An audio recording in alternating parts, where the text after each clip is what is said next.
안녕하세요. 홍프로 스포츠입니다. 적중하신 가족방분들 모두 축하드립니다. 홍프로 가족방에서 모든 경기, 언오버 및 핸디캡, 최종 조합 공유해드리고 있습니다. 적중률 높은 홍프로 가족방은 고정 댓글에 있는 링크로 문의해 주시기 바랍니다.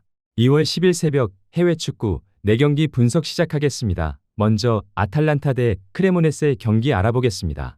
아탈란타는 후방에서 안정적으로 볼을 풀어내며 윙백을 높게 세워 폭을 넓히는 팀이고, 전방에서는 크리스토비치가 박스 안에서 위치 선정과 마무리 타이밍으로 중심을 잡아준다. 크리스토비치가 센터백과 몸싸움을 하며 버티면 데케텔라에르가 하프 스페이스로 내려와 볼을 받아주고 전진 드리블과 패스로 이선과 일선을 부드럽게 연결한다. 중원에서는 에데르송이 넓은 활동량과 압박으로 전진과 복귀를 반복하며 볼을 잃은 뒤에도 세컨볼을 다시 가져오는 역할을 맡는다. 이 구조 덕분에 아탈란타는 상대가 한번 걷어낸 뒤에도 곧바로 다시 공격을 이어가는 장면이 많다. 크레모네세는 중앙 숫자를 앞세워 초반에는 버티는 팀이고, 보나촐리는 박스 안에서의 마무리와 세컨볼 반응으로 위협을 만든다. 제르비는 측면과 하프 스페이스를 오가며 속도로 전환 상황을 노린다. 그라시는 중원에서 태클과 커버로 1차 차단을 담당하지만 경기 후반으로 갈수록 체력 저하가 눈에 띈다. 라인 간격이 벌어지는 구간에서는 세컨볼 대처와 마킹 전환이 동시에 느려지는 흐름이 반복된다. 전체적으로 아탈란타는 점유와 압박을 통해 흐름을 쥐는 팀이고, 크레모네세는 버티는 시간이 길어질수록 수비 부담이 누적되는 구조다. 아탈란타는 측면 전진과 하프 스페이스 활용을 통해 박스 안과 박스 밖을 동시에 공략할 수 있다. 크레모네세는 초반에는 수비 숫자로 대응하겠지만 후반으로 갈수록 세컨볼과 커버링에서 밀릴 가능성이 크다. 흐름이 길어질수록 공격 주도권은 아탈란타 쪽으로 기울 수밖에 없다. 아탈란타 승리를 추천합니다. 이어서 AS 로마 대 칼리아리 경기 알아보겠습니다.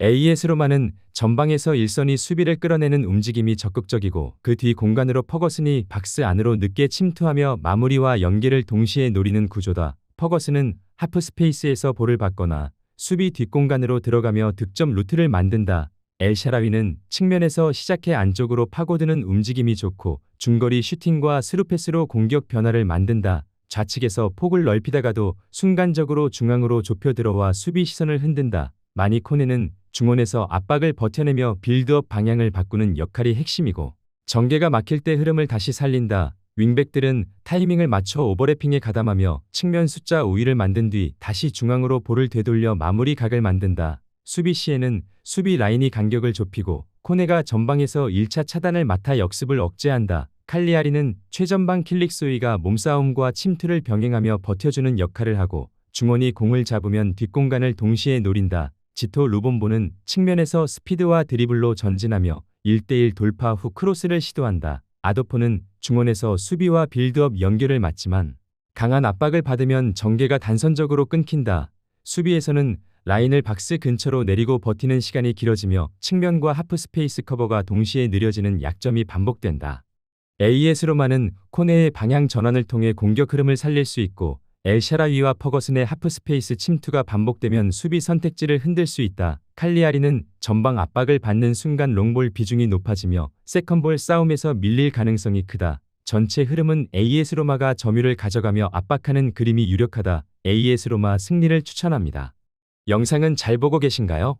핸디, 언오버 및 최종 조합 공유받아 보실 수 있는 가족방 입장 방법 알려드리겠습니다. 첫 번째로 영상 하단에 댓글을 클릭해 주세요. 두 번째로 댓글에 링크를 클릭해 주세요. 마지막으로 채팅 참여하기 후 메시지 주시고 답장 기다려 주시면 됩니다. 나가기 하시면 가족방 입장 시켜드릴 수 없습니다. 언제든 편하게 문의 주시기 바랍니다. 이어서 비아레알 대 에스파뇰 경기 알아보겠습니다. 비아레알은 경기 후반으로 갈수록 상대 진영 깊숙한 구역에서 템포를 빠르게 끌어올리는 성향이 강한 팀이다. 제라르 모레노는 박스 안과 하프 스페이스를 오가며 내려와 받아주고 다시 침투하는 움직임으로 마무리와 연계를 동시에 책임진다. 알베르토 모레이로는 좌측에서 반복적인 돌파와 컷백을 시도하며 1대1 상황이 누적될수록 수비를 뒤로 밀어내는 드리블러다. 다니 파레오는 중원에서 템포를 조절하다가도 세컨드 라인에서 한 줄 더 올라와 하프 스페이스를 점유하며 슈팅과 결정적인 패스를 함께 노린다. 측면에서 모레이로의 돌파가 계속 반복되면 상대 풀백과 측면 수비의 체력이 빠르게 소모되고, 박스 안에서는 모레노가 센터백 사이를 파고들며 슈팅 각을 만든다. 후반 막판에는 파레오가 전진하며 세컨 찬스 슈팅과 세트피스 상황까지 동시에 위험 요소가 된다. 에스파뇰은 기본적으로 라인을 정돈하고 역습을 노리는 흐름이다. 키케 가르시아는 전방에서 몸싸움과 제공권으로 롱볼을 받아주며 버텨주는 역할을 맡는다. 하비 푸아도는 측면과 중앙을 오가며 침투를 시도하지만 전체 지원 속도는 빠르지 않다. 엑스포지토는 중원에서 탈압박과 전진 패스로 전환을 시도하지만 라인을 낮추고 버티는 시간이 길어질수록 중원과 수비 사이 간격이 벌어진다. 이 구간에서 세컨볼 경쟁에서 밀리면 박스 앞 하프 스페이스를 반복적으로 내주는 약점이 드러난다.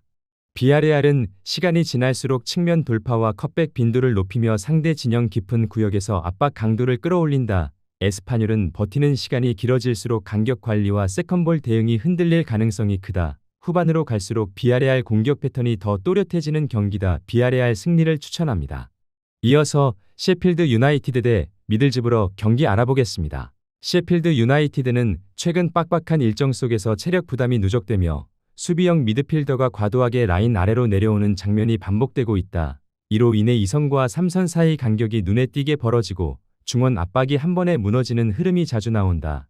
이 공간이 비는 순간 상대 미드필더는 얼굴을 들고 전진 드리블이나 전진 패스를 선택할 여유를 얻게 된다. 전방의 벤포드는 제공권과 연계 능력이 뛰어난 스트라이커지만 팀 간격이 길어질수록 볼을 받기 위해 내려오는 빈도가 늘어나 박스 앞 마무리 숫자가 줄어드는 딜레마가 생긴다.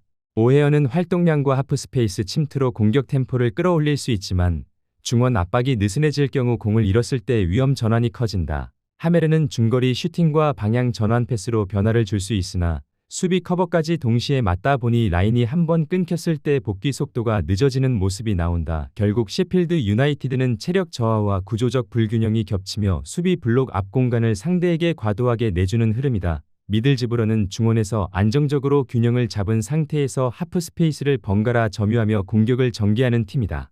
부르그소르크는 측면과 중앙을 오가며 직선적인 돌파와 박스 침투로 수비 한 줄을 흔들 수 있고 휘테커는 안쪽으로 좁혀 들어오는 드리블과 슈팅으로 벌어진 간격을 직접 공략하는 자원이다.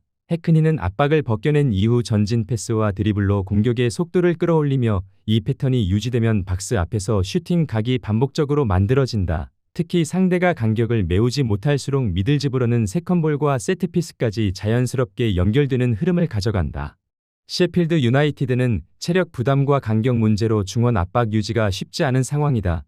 미들즈브러는 벌어진 미들존 공간을 전진 드리블과 패스로 집요하게 공략할 수 있다. 시간이 지날수록 흐름은 원정 쪽으로 기울 가능성이 크다. 미들즈브러 승리를 추천합니다.